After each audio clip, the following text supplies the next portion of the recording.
안녕하세요. 임도훈 목사입니다. 오늘 날마다 말씀과 함께 본문은 예레미야 6장에서 7장까지 말씀입니다.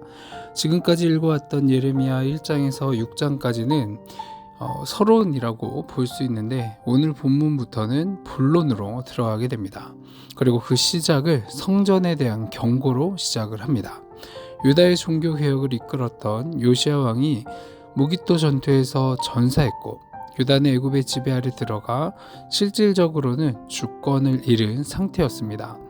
그런 그들에게 오늘 본문인 이 예레미야의 성전 설교는 목적이 있는데, 성전에 대한 유다 백성의 그릇된 확신과 허위의식을 깨뜨리기 위한 목적을 가지고 있습니다. 성전 자체가 안정과 평화를 보증해 줄 수 없다는 것이죠. 그런데도 유다 백성들은 자기들의 역사에서 어떤 교훈도 얻기를 꺼려했습니다.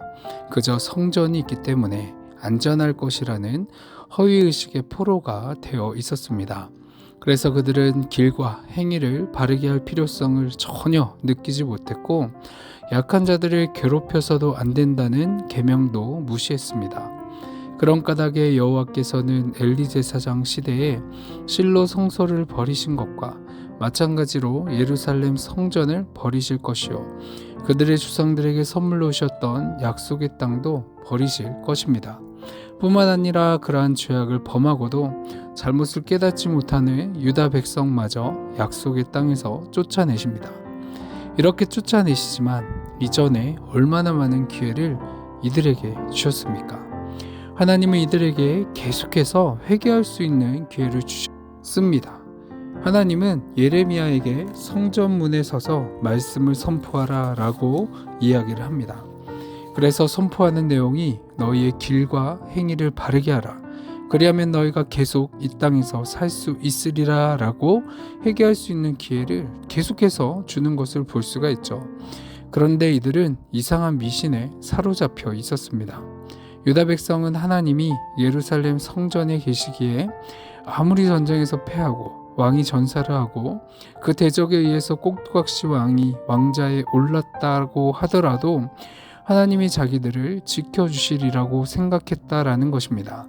그러나 하나님은 이것이 여호와의 성전이라는 제사장과 선지자들의 선포를 거짓말이라고 선포하는 것을 4절 말씀을 통해 우리가 볼 수가 있습니다.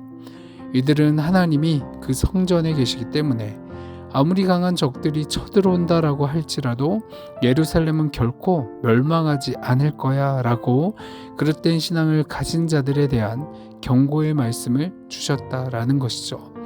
우리들의 모습도 어쩌면 이와 같을지도 모르겠습니다.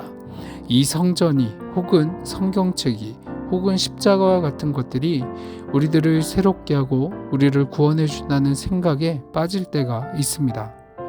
그렇지만 그런 것들은 일종의 물건일 뿐이지 그것 자체가 우리를 구원해 줄 수 없습니다. 오직 하나님만, 오직 예수님만 우리의 구원자이십니다. 무엇을 바라보아야 할지, 무엇을 믿어야 할지 제대로 알고 제대로 믿어야 한다는 것을 오늘 본문 말씀을 통해서 하나님을 한 번 더 우리에게 알려주고 계시죠. 하나님은 예루살렘 역시 예외가 아니라고 말씀을 하셨습니다.